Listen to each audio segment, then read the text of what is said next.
What is up, Ham Radio? Kilo Echo 8 Papa Zulu November, the Ham Radio Adventure Guy.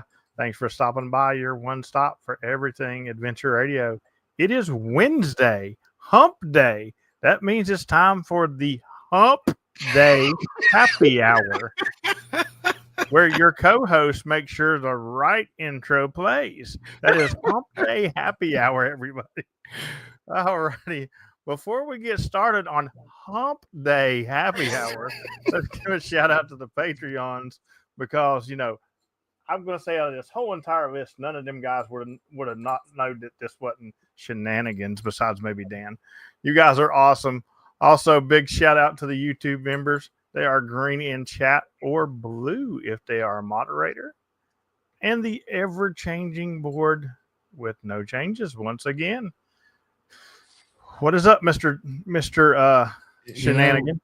Well, no, it is Shenana Hump Day, episode 210, and yeah, I forgot to swap the intros around because we were just having too much fun talking about this awesome stream we got coming up with my boo here, Steven. Kilo Oscar 4 Fart Sniffing Zebras is first in the chat. Thank you for the $15 super chat to help Steven buy a new microphone. He's going to need one. Matter of fact, when we were in Huntsville, we used the KX2 to do a soda activation on voice, and he said this is the first time he has ever modulated his voice through a KX2 in his life. Yeah. Actually, you were my first, Dan. I'll keep that $15, and Steven can give me another $40, and then I can send him back his Elecraft microphone because that's about what they cost, I'd say. Yeah, so, you can keep it. You can keep it. Thank you so much for that, Chris. Kent Kilo 9 Alpha Echo. Always good to see you, buddy. Whiskey 1 Whiskey Charlie. What is going on over in Bamaville? Kilo Oscar 4 Sierra X-Ray Hotel. Daryl, hello. Fred, November 8 Sierra Lima Tango. Ronnie, Kilo Oscar 4 Zulu. Romeo X-Ray. What's going on, my friend? Zach, Kilo 4 Zulu Sierra Romeo is here. Dennis, good evening. Alpha Delta 9 Whiskey Mike. Georgia Parks and Propagation. That's our buddy Ron Chris. Alpha Echo 4 X-Ray Oscar. Good evening. Gene McPhee from Killeen N3XUS. Loudmouth from 59A Hammertown is here. Victor Echo 3 Lima Bravo India. I don't know why I decided to burp right then, but my body did. Go figure. Dad's here. Kilo Delta 9 Uniform Victor Kilo. Hello. Kenny KC5 MJ Echo. What's going on, my friend? Terry's here. Kilo 8 Golf Quebec.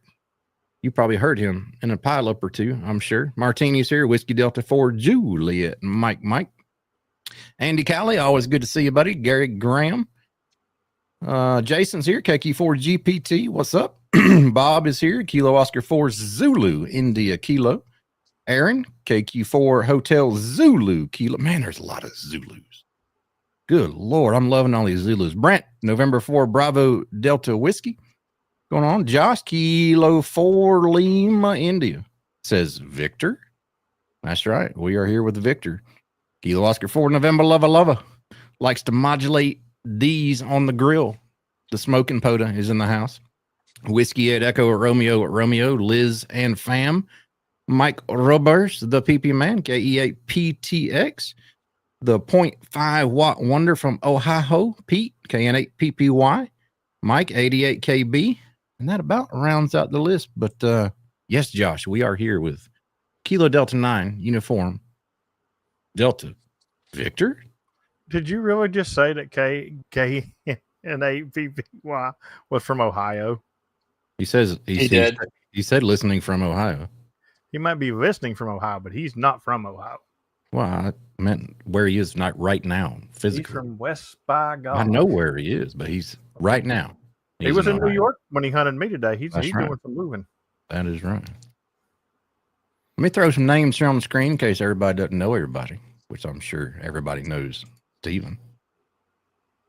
Boom. There we go. That's Kilo Delta 9 Uniform Delta Victor. Yeah. He even has the Victor when he plays with this bug too. So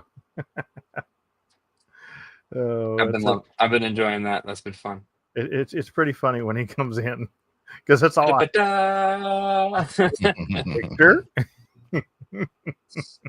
I bet the sidewind guys are like, "What is going on?" You know what? I'll tell you what. Somebody that's gotten clever on breaking my pileups. It is the Fox. Yeah. The Fox has gotten clever. Has? He's been using the club call the last 2 days, and he ends with Ecuador. And I'm like, okay, station ending in Ecuador, and it's always the Fox. So, That's funny. oh, a little bit of trivia here, which we'll probably you need to pay attention to this now because this will come back full circle in about a year or two. We'll play trivia. Pete K8PPY is originally raised and educated as a Buckeye from Ohio. oh, we really apologize that you don't know how to drive.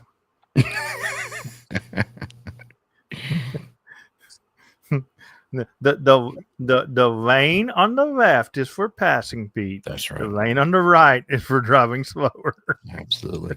K2PTC, Chris, what is going on, buddy? We got an exciting stream coming up tonight, guys. We're gonna talk to this guy who has some butt rash from that motorcycle you see in his background there for some mega roves he's been doing. He should. Mega roves. He should. Yeah. I mean, it was technically 2 rows, but they were so close together you might as well call it one. Yeah. He just had to put on some baby powders on his butt for a week or so there.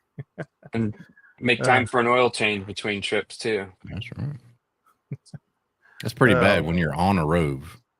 Did you get to change your oil? Did you get your oil change on the rove? No, but my maintenance window is 6,000 miles, and I you went went over 63 or 6,400. I pushed a little past it, but I could have done a field service or stopped by a shop somewhere. But that's funny. Yeah, that's the one nice thing about BMW dealers. If you're like, hey, I'm 4,000 miles away, can you hook me up with an oil change tomorrow morning or whatever? They'd be like, yeah, we'll squeeze you in. So but I can do a field change. I've actually got an oil change while I was in Florida for the winter before. Yeah. So. Yeah, the pro tip for adventure bike guys, you go to a grocery store or something, you get one of those aluminum tins you bake hens in. Mm-hmm. That's your pan to do your oil change out in the field. And then once it's all done, just wad it up. Obviously, you drain the oil into a container and recycle it, but you don't have to carry an oil pan. Well, there you go. That's your tip from today, guys. Thank you so much for joining us on the stream. You guys have a good one. That was your tip. Yeah. Shoot. All right. What do you want to start off with here, buddy? Let's start with the map. And I have no real agenda other than kind of talking through the map, what I did. And then I just photo dropped Dan and we'll just go through some photos, talk about whatever. And I can address questions as we go through. So I made a map for what I've done, what happened, and what I kind of plan to do. So the West Coast Rove was everything in orange. So green is what I had all activated before I started in July on this Rove. So the first night I finished up work and I rode over to my parents' house, which is Central Illinois. So that got me closer to the west. And from there, I went up to Wisconsin, went through Iowa, Minnesota. I took the northern route. I went up to North Dakota, across Montana. I went through a pass in Idaho, up through Washington State, down Oregon, went through the Redwoods in California, went through northern part of Nevada, went through Utah, through Salt Lake, and then went up through Wyoming, and then went to South Dakota, and then back through Iowa, Illinois again, and then back to Indiana. So that was about 14 days, 6,400 miles roughly. So that was a great trip. And then I took 2 weeks off of my Rove and did my day job, played catch up, maintenance on the bike, made sure things were good for another 20 or 3,200, I think, something like that, for another week-long Rove. So I just hightailed it out west since I had most of everything activated past New York. I just hightailed it to Massachusetts and stayed in Massachusetts. Went up through. Actually, I hightailed it over to where did I go? I'm looking at my map here. Rhode Island. Yeah, I guess I crashed in Pennsylvania there. I should Not be literally. careful saying crashed. Yeah. Yeah. I spent the night in Pennsylvania and then Rhode Island. Yeah. And then I went up the coast through Delaware, Massachusetts, um, New Hampshire, spent 2 days in Maine, and then just hightailed it back home and went through Vermont. It's unfortunate. I love Vermont. It's a beautiful state, and it was towards the end of my week. I was tired and needed to get home to get to a gig and start work again. And I'm really sad that I breezed through Vermont in about 6 hours, if not less. And definitely want to go back. There's some beautiful state parks. The one that I went to, very hospitable. So I definitely want to go back to Vermont. That's going to be something on the trip. So maybe PZN, you and I can rendezvous out there sometime. We can meet up, do some mini roves somewhere. So everything in light blue are the new to me activated states for the East Coast for that. And then I'm looking in the future. I still need South Carolina, which is extremely frustrated. I probably could almost walked over there when I was down in Murphy a couple years ago. That's true. Which was kind of funny. So that if I don't do a little marathon iron butt run over a day or two, if I have a free Sunday or something, come back Monday, I'll probably just wait and do it in the spring and hopefully meet up with the Murphy guys. I miss Josh. I need another Josh. Kilo 4 Lima India hug. So you need that's in the what? works. So you need 5 states. 5 states, yep. Awesome. So I'm staying in Arizona Q1 of next year, so I'll be able to get Arizona and New Mexico easy. The county that I'm staying in, I think I told James 163 summits in southern Arizona. So I'm gonna put some fire in the wire and get some summits happening this winter. So that'd be fun. So yeah, we're Arizona and New Mexico. That's a slam dunk next year. South Carolina, I'll get knocked out here within the next year, easy. And I definitely do not want to fly to Alaska. I want to ride it. I want to go up the mountain passes, go through all of that, and go up there. Maybe take a 3-week trip in the next couple of years. I got to figure out how I can get that time off to go do it, or do a working trip. I could take a week off when I'm in Alaska and just do evening rides up and maybe just take a while. But got my weekends booked with gigs too, so got to kind of have to figure out how that'll work. But definitely want to ride up to Alaska for that activation, and then obviously I'll have to fly to Hawaii. So Hawaii, when that happens, that more than likely be a QRP CW activation. And then also, I'd like to do some satellite work out there since there's minimal obstructions. I think it'd be fun to hang out and do some passes because I'll hopefully be savvy with that when I get to that point. So that's kind of what I did, what I want to do at a high level. Yeah, I've actually sent Stephen down the wormhole of satellites now. I've been in his wallet without being in his wallet, evidently, because he's done spent more money on satellite stuff than I have. So yeah, you'll get that on the radio jobs. Yeah, so but I sold my 991 Alpha, so I had some money in the bank to reallocate. So if you sell something, you have to replace it. You don't want that money sitting around. What was that, Dan? On your East Coast Rove, you mentioned Vermont, so I'd imagine the 2 states you probably enjoyed the most were Maine and Vermont, if I had to guess. Maine was amazing. Yep. What about West?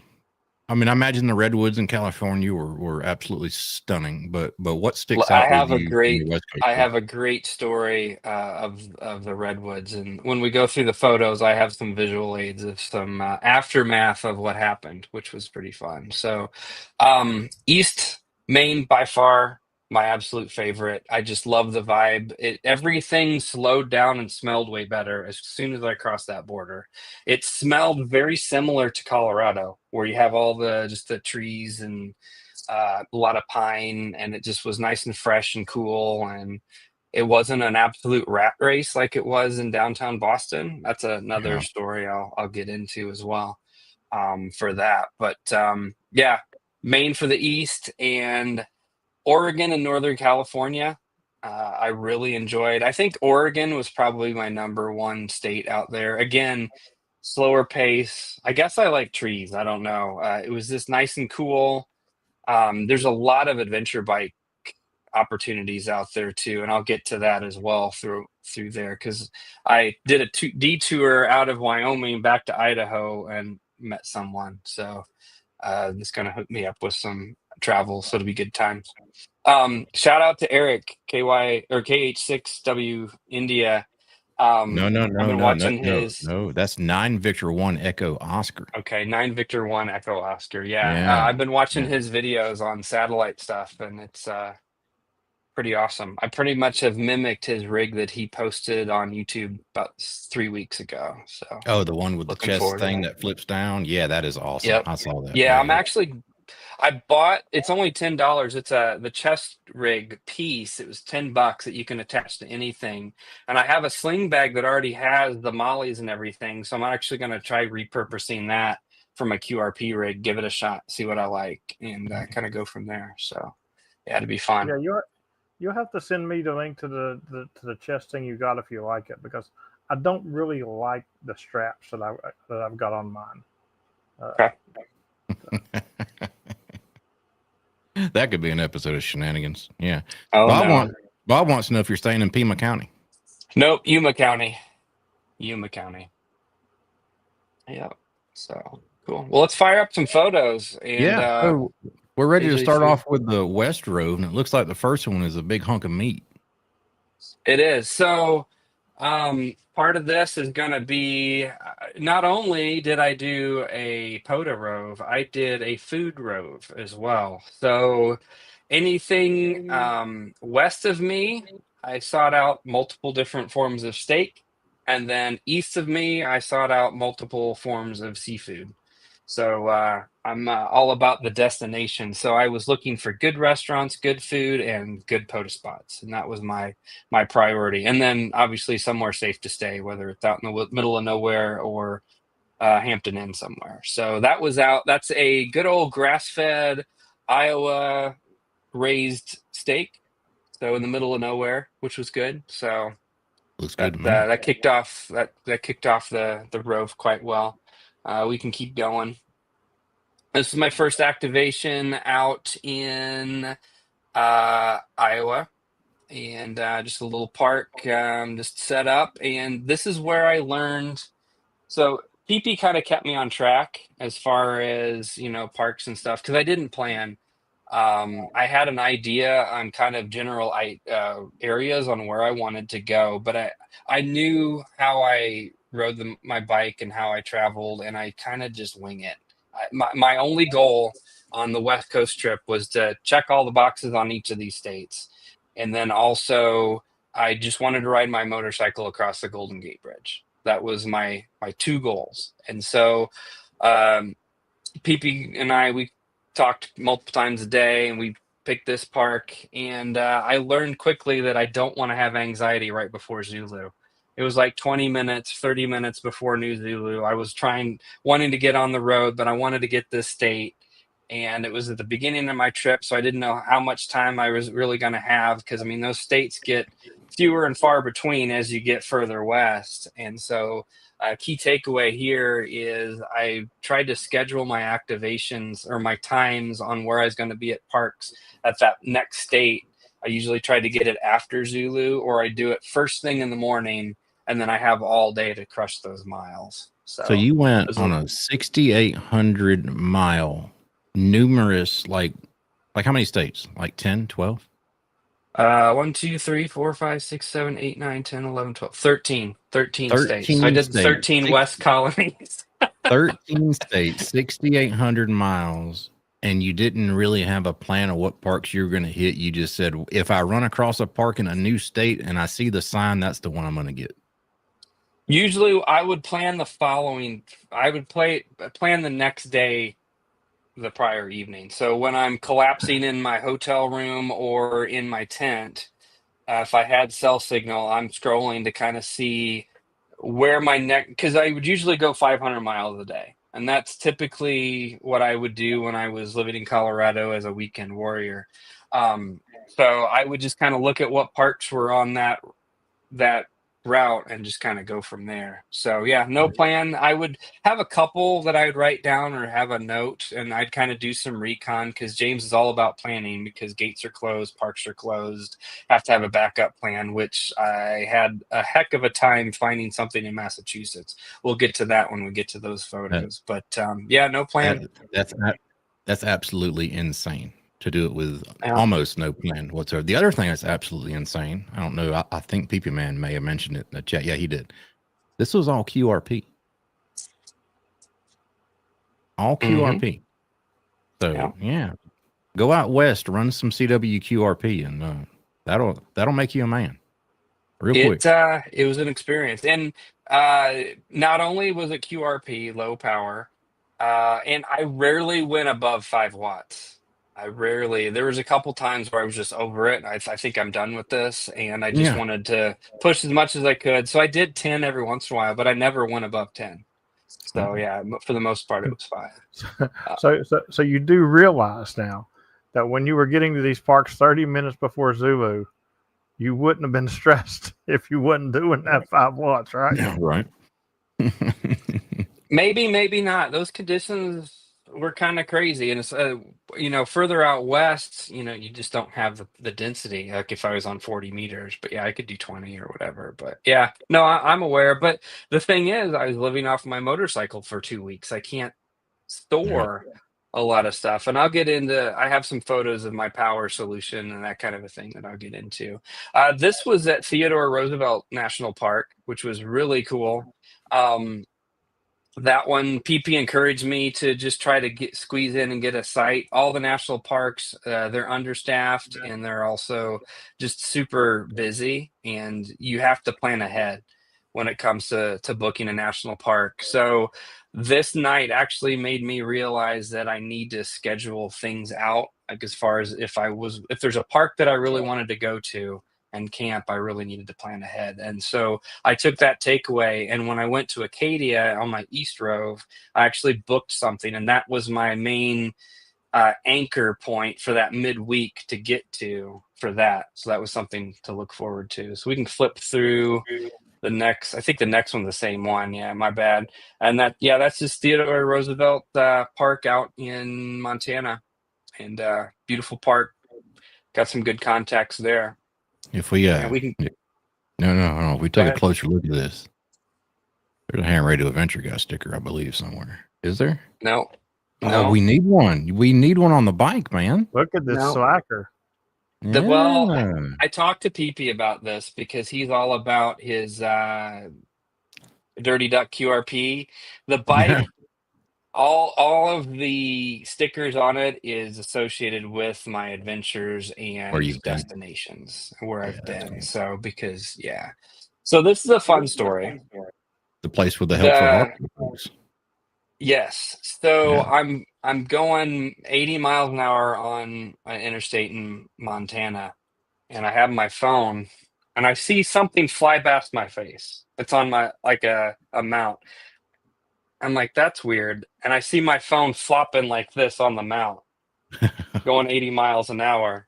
So I grab my phone, put it in my pocket, or actually, no, I put cruise control on and then finagled it back on, but flipped to the next photo. That's the replacement. I had to go to a local hardware store.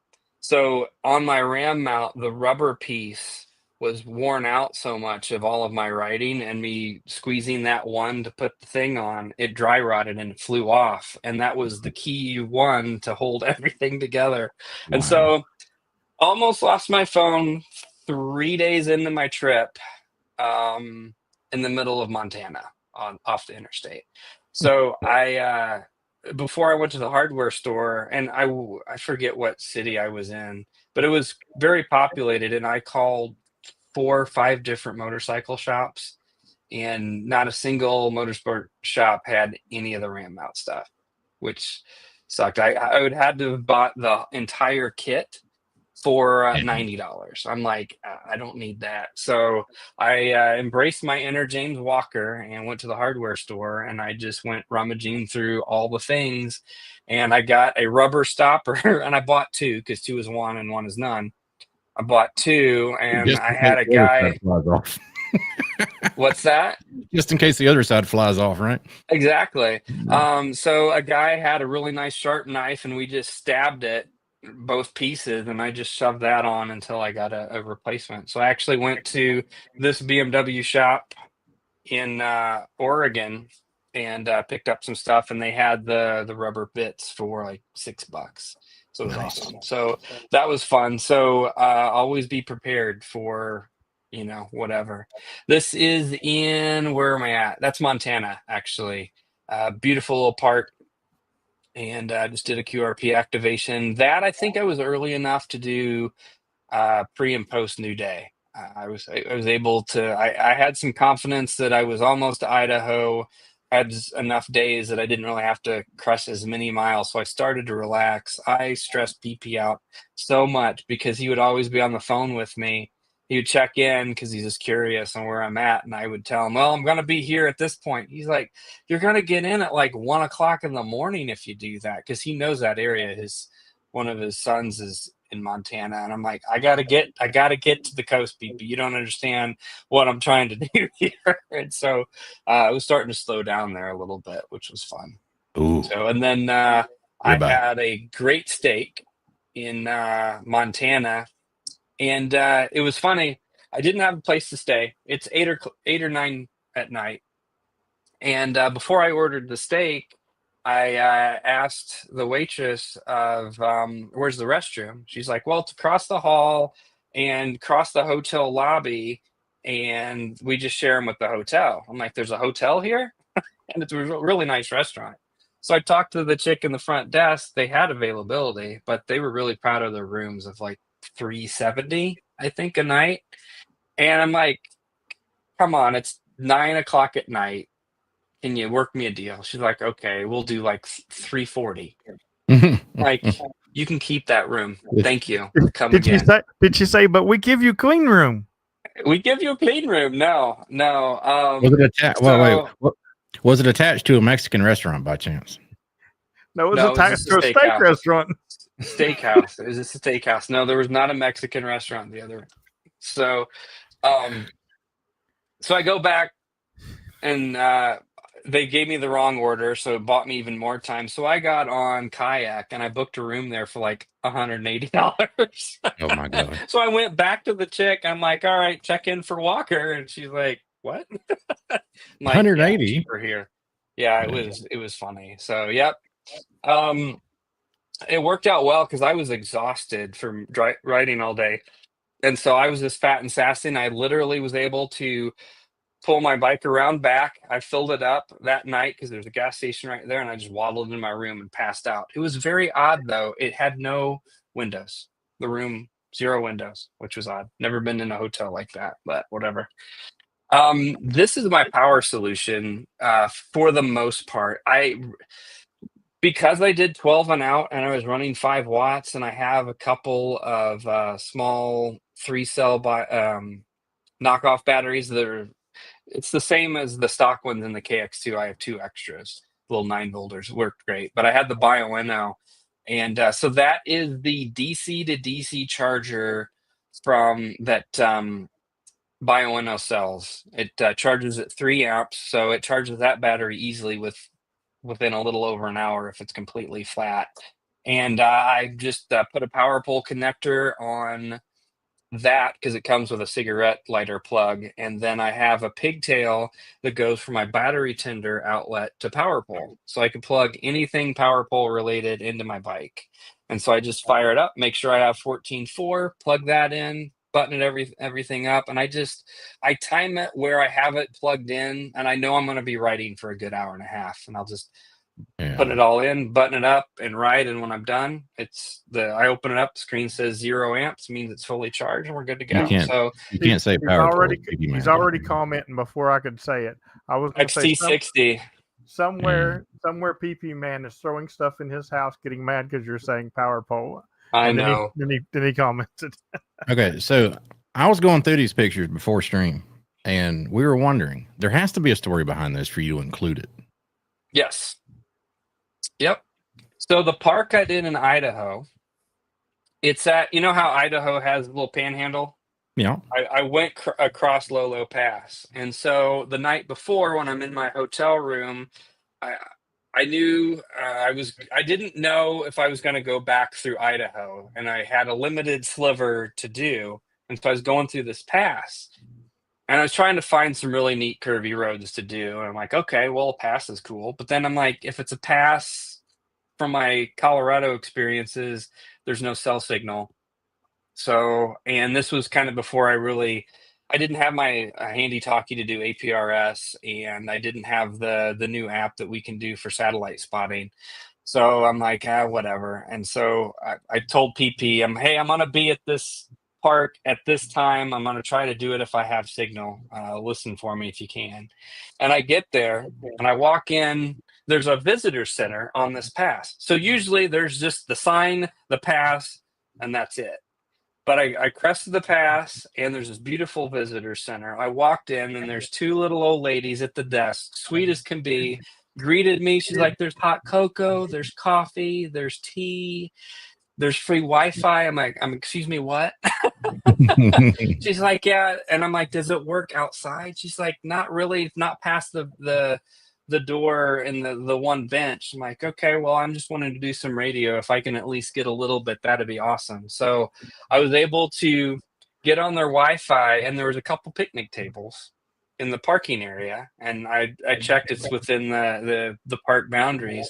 I set up, and I'm able to walk about 20 feet, get enough signal to latch on the spot, and then I can go back. And then I had just enough signal for Ham 2K or Polo to be happy with the lookups.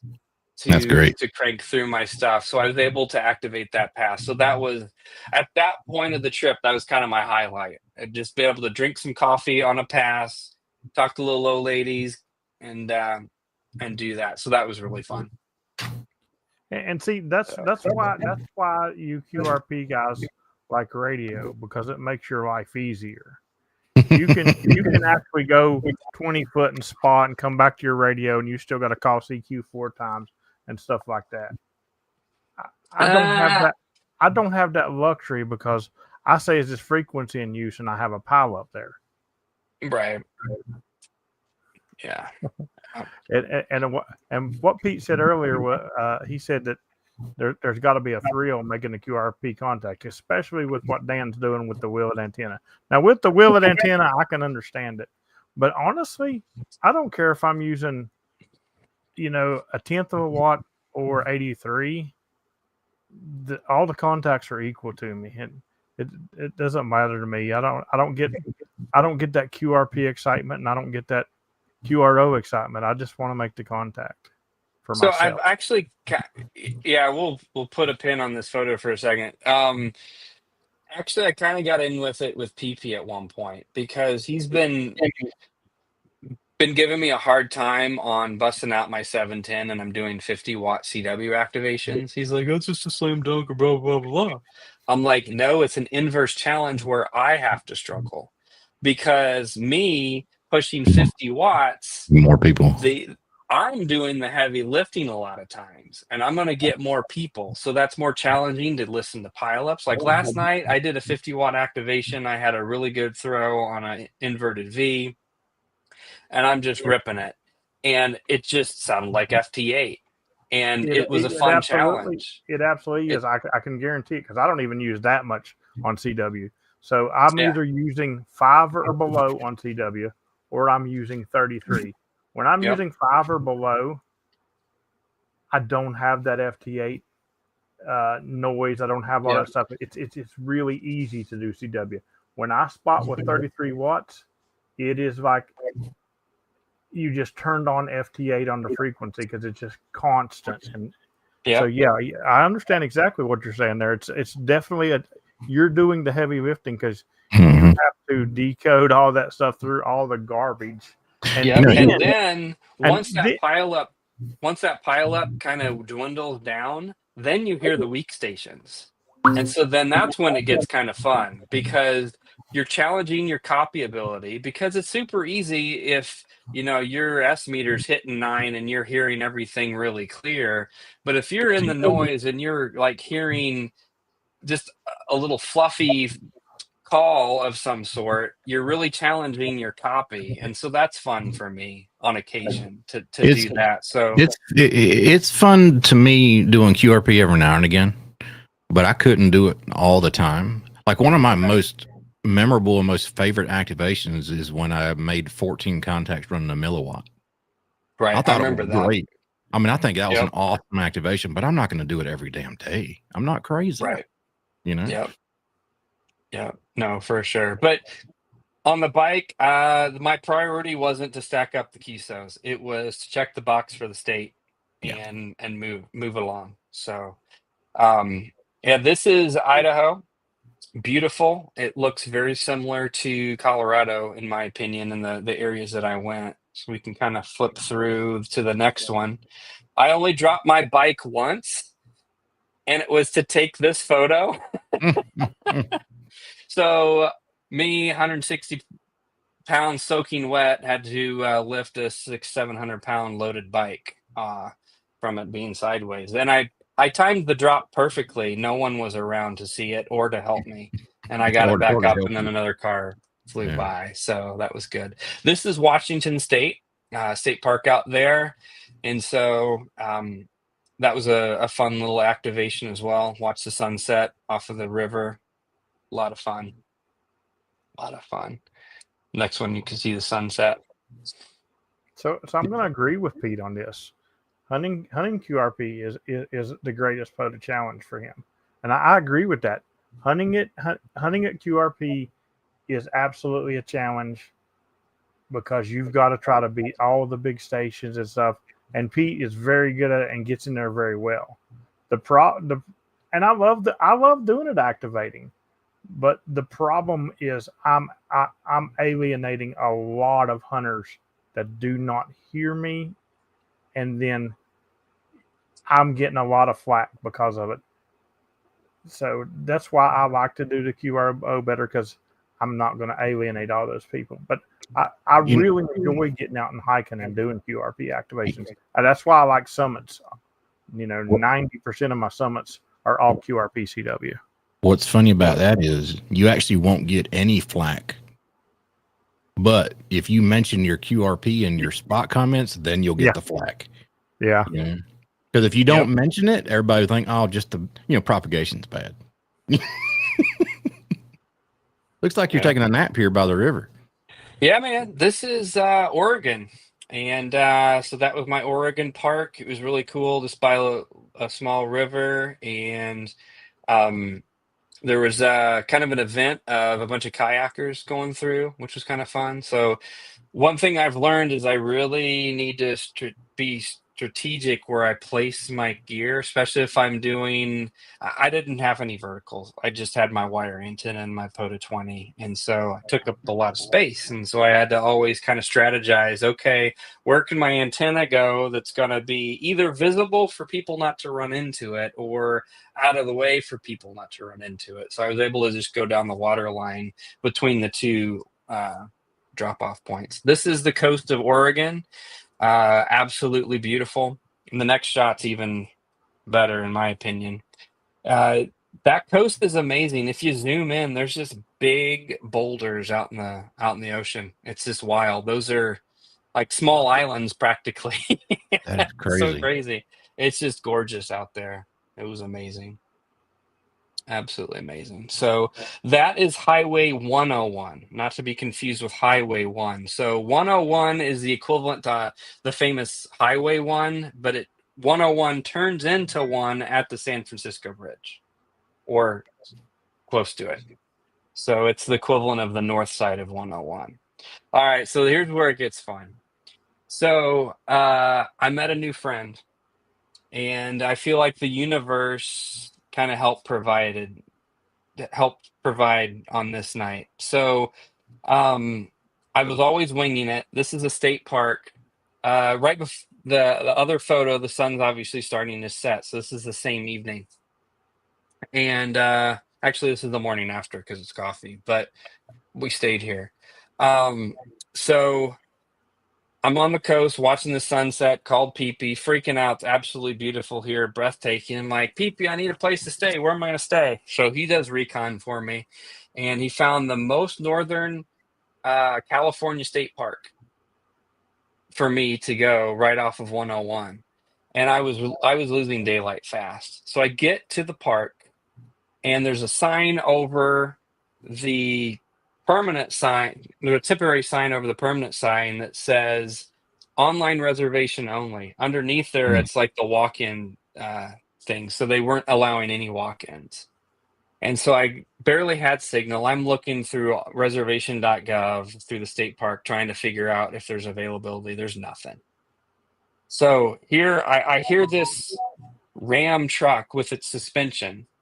Like before I hear the engine, I hear the suspension. And there's this lady, probably in her late 60s, early 70s, sweetest thing. And she's from Georgia. So I mentioned you, George, Dan. I'm like, I got a buddy from Georgia. And I couldn't say Valdosta for is that how you pronounce your town? Valdosta? I Valdosta. couldn't remember Valdosta. I couldn't remember how to pronounce it, but I said it enough and then she finally said it. So we started talking and she's like, well, let's go take a spin around, see if we can find something. I'm like, but the sign says we shouldn't, blah, blah, blah. She's like, oh, come on, let's do this. I'm like, okay. So we go in the park. I follow her. And so it's like a big figure eight. So I go one side, I go and she goes the other, and we meet back in the middle. And I wasn't looking that hard because I'm like, this is ridiculous. She's like, I think I saw a couple. I'm like, no way. So I did another loop because it was just easier for me on the bike than her Ram. And I'm like, yeah, you're right.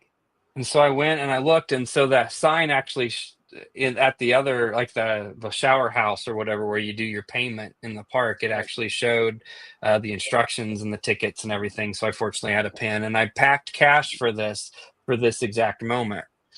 And she goes up to me and she's like, and she's like this sweetest lady with her Georgian accent. So I should have you say this, Dan, but she just said, I can't believe I'm going to ask this, but I only have $10. Is there any way I could offer you a tent, your own tent and a cot for exchange of me letting me share your campsite? I'm like, no need for all that. You can, I have my own stuff. No worries. You can stay. It's all good. Because her vibe checked out. She's like, don't worry. I'm a grandma. I'm safe. I'm like, that's fine. So we get to the campsite. Long story short, we shared stories all night. I ran out of light to really do any activating that night, and I was tired. So I figured I'd just make coffee the next morning for that. So she was shocked.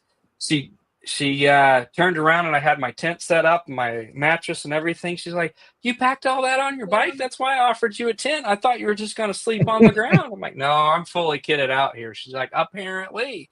So that we're going to call her, her first name's Gina. I'll call her Gina Redwood because I met her in the Redwoods. So she made me an amazing egg scramble for breakfast.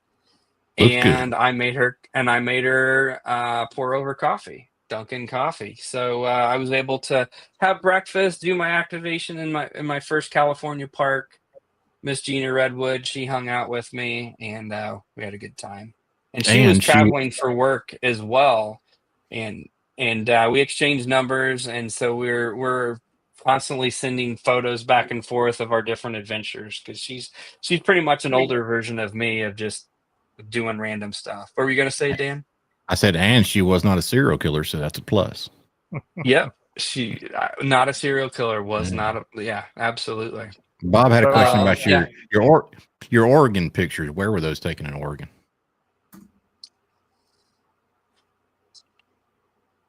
It was off of 101. It was 101, probably 40 miles, 50 miles north of the California border. Is where they were. And then that's the campsite with the bike. And from there, kind of went through, had some clam chowder. If you go to the next one. So I Chowder. got a real important question before we go on. Okay. You called them egg scramble. Is that an Indiana thing? What do you call them, Dan? Scrambled eggs. Okay. But he put other stuff in Well- them. I saw some broccoli in there and some other I'm stuff. just curious. All right. I'm not trying to pick. I was like, Nope. because somebody told me egg scramble. I'm like, scrambled eggs. So how I interpret that is scrambled eggs is just scrambled eggs with maybe a little bacon or something like that. Cheese or something. When I did, that's scrambled eggs. Yeah, maybe cheese. But if you're throwing the kitchen sink in there of like tomatoes and broccoli and all this other stuff, it's a scramble. So I actually made I actually had some leftover prime rib from dinner a couple nights ago and actually made an egg scramble with that. So I cubed up the prime rib, started getting that in the skillet, and then I would dump the beaten eggs in there and just kind of scramble the eggs in with the stuff. So that's the difference, in my opinion. Since you're an adventurer and like to travel, if you ever come to West Virginia, don't tell them you want an egg scramble because they're going to look at you really, really funny. Just say scrambled eggs with all this stuff in it, and they'll do it. Okay, copy that. Or so this is the highlight of my trip. Or an omelet, which you know what is. Right. Yep. Absolutely. Knowing that we're 13 minutes away from the top of the hour, we might want to just do the West Coast, maybe do a part 2 for East, because I have some other good stories too. I was just about to ask that. Maybe you can come back next Wednesday and we can do the part 2 of this. Yeah. If you're cool with that. We can do that. We can finish up the West Coast and with this last 10 minutes, and we can come back next week and do it like that. That's fine. Sounds like a plan to me. Cool. Golden Gate Bridge. This looks awesome.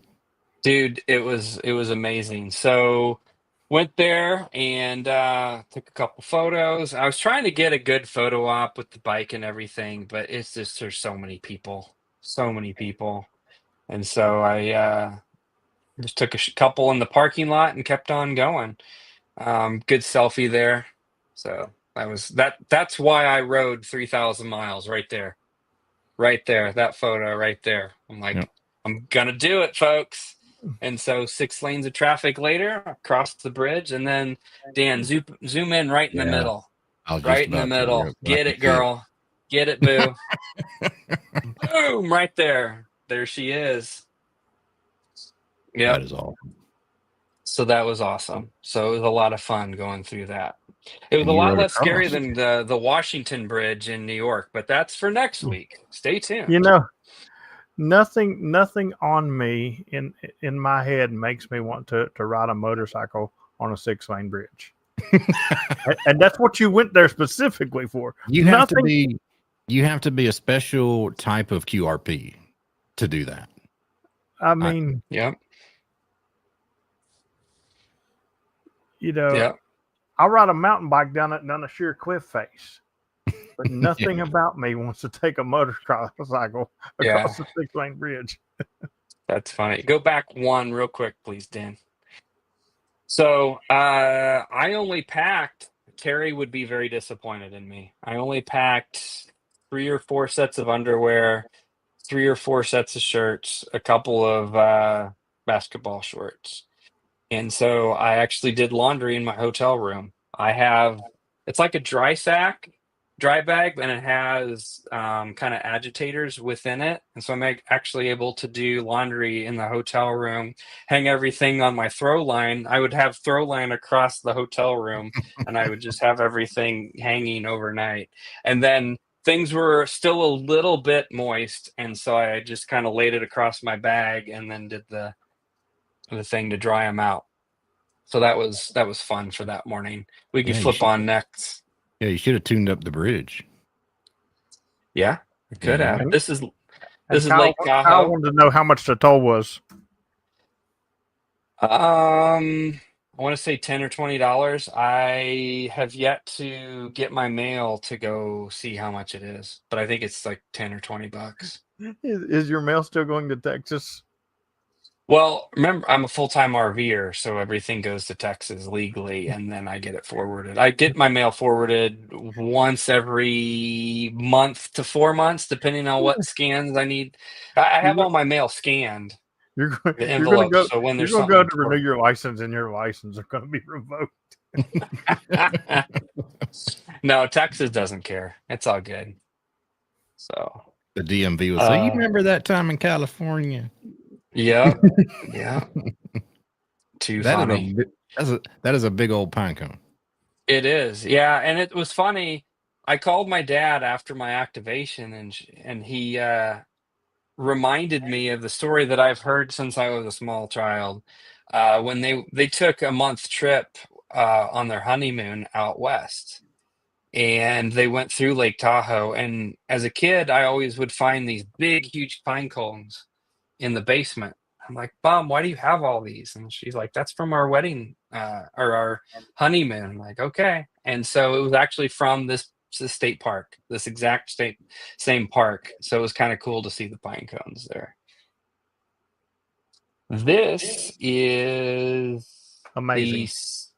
That yeah. is amazing, is what that is. Yeah. Yes, that was kind of the salt flats out just outside of Salt Lake City.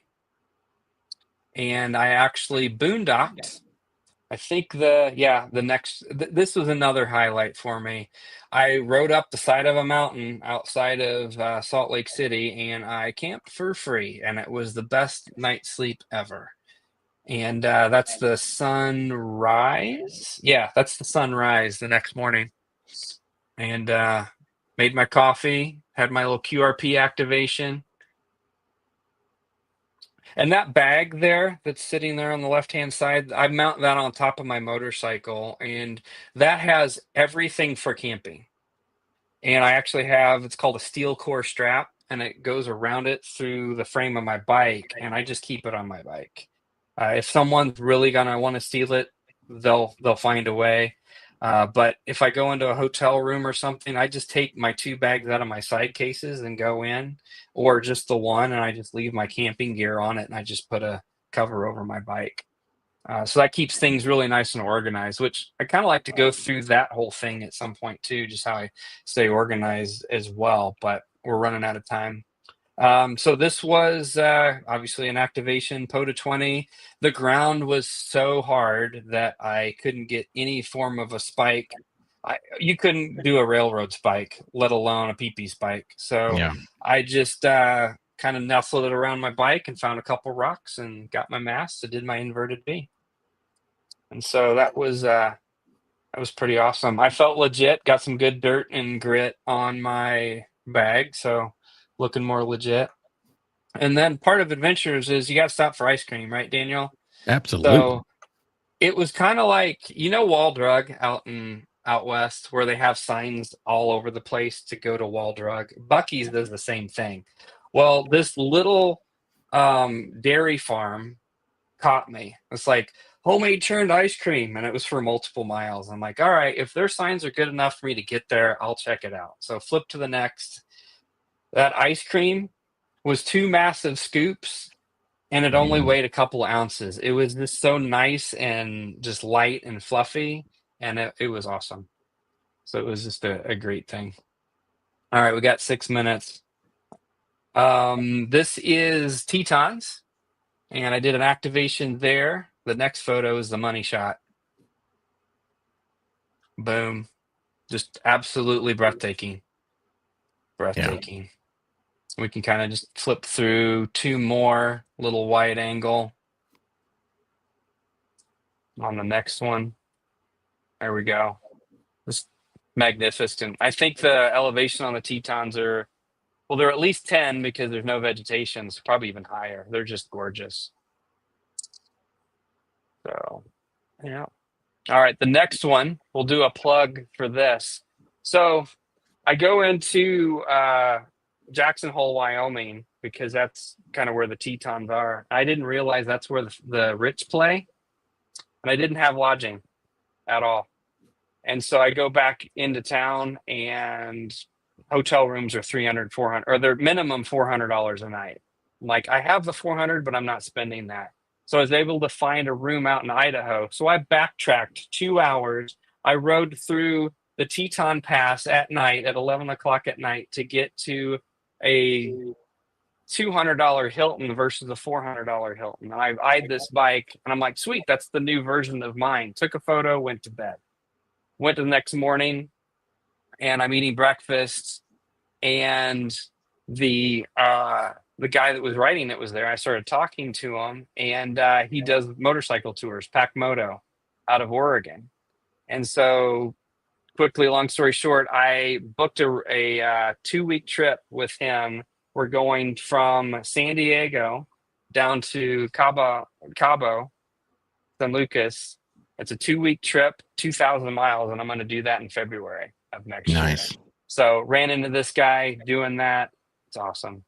Good stuff. So I went to a restaurant called the Fluffy Cow, and I'm not a bison person, but the owner personally told me, you can flip to the next two real quick, Fluffy Cow, and then boom, the bison burger. The owner personally said, if you do not like this, bring it back and I'll make you whatever you want. Well, I ate the whole thing. It was amazing. Best bison ever.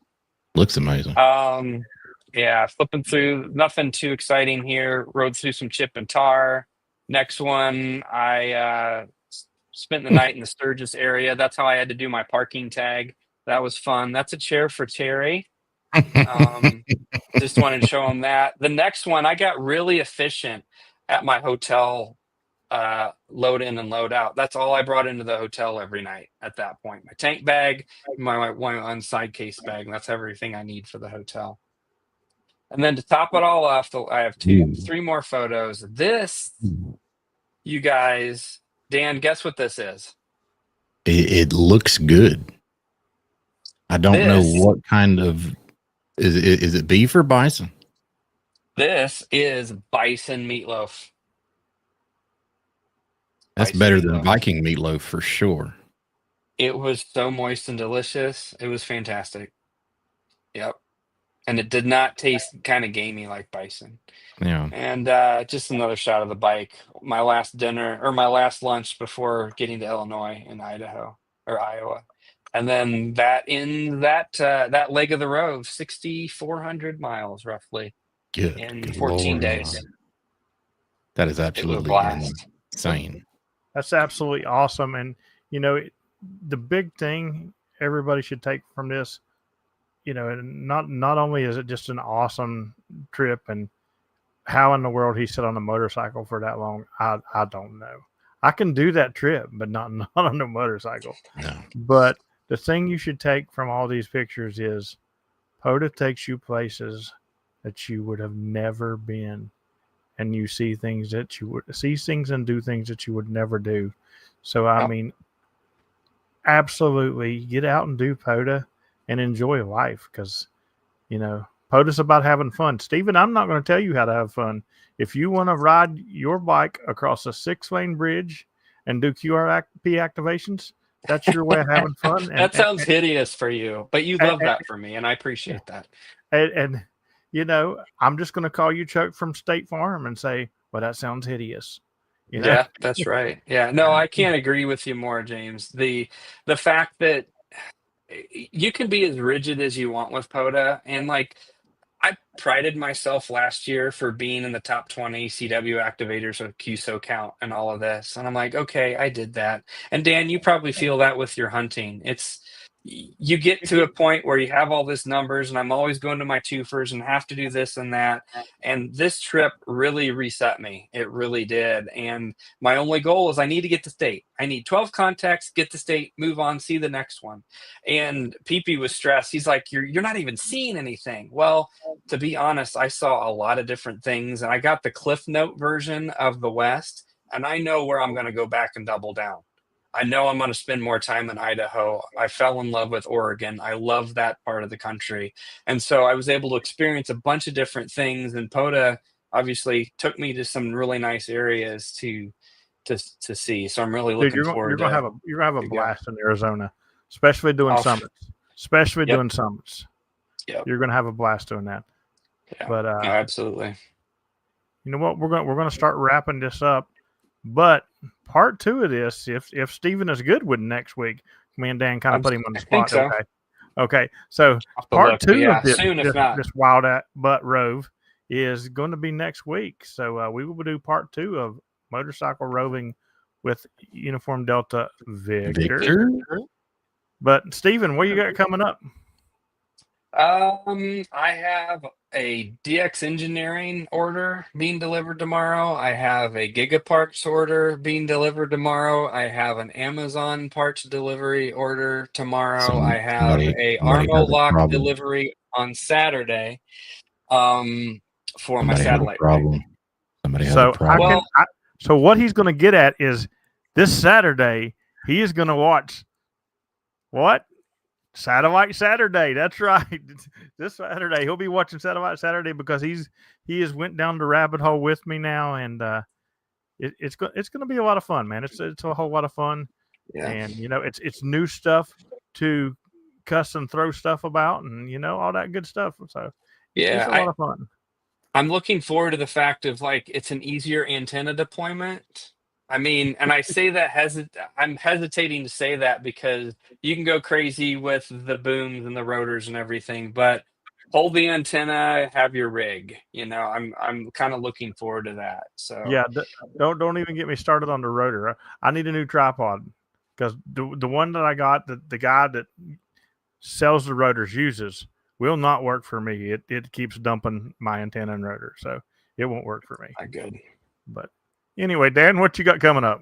Man, I don't have anything personally. Just thanks everybody for the awesome questions in the chat tonight. Thank you, Stephen. As always, you're always a blast to have on the stream.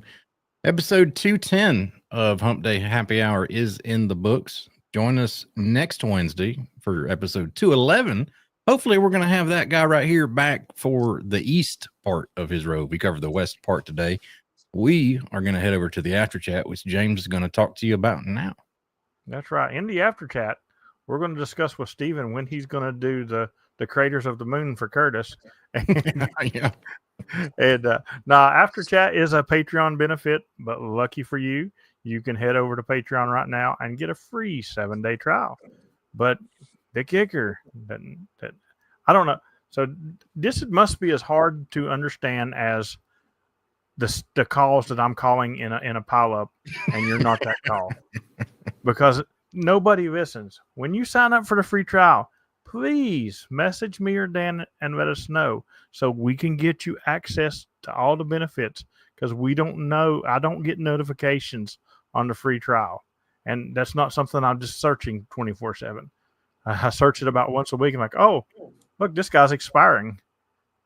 Yeah, you know, and it's horrible. So let us know if you sign up. And other than that, I'm going to be out doing POTA and satellites tomorrow again.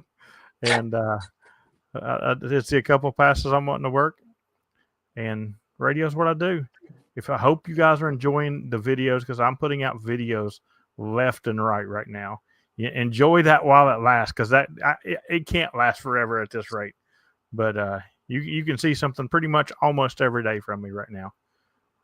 Thanks for hanging out with us tonight, and come back next week and see the rest of this trip.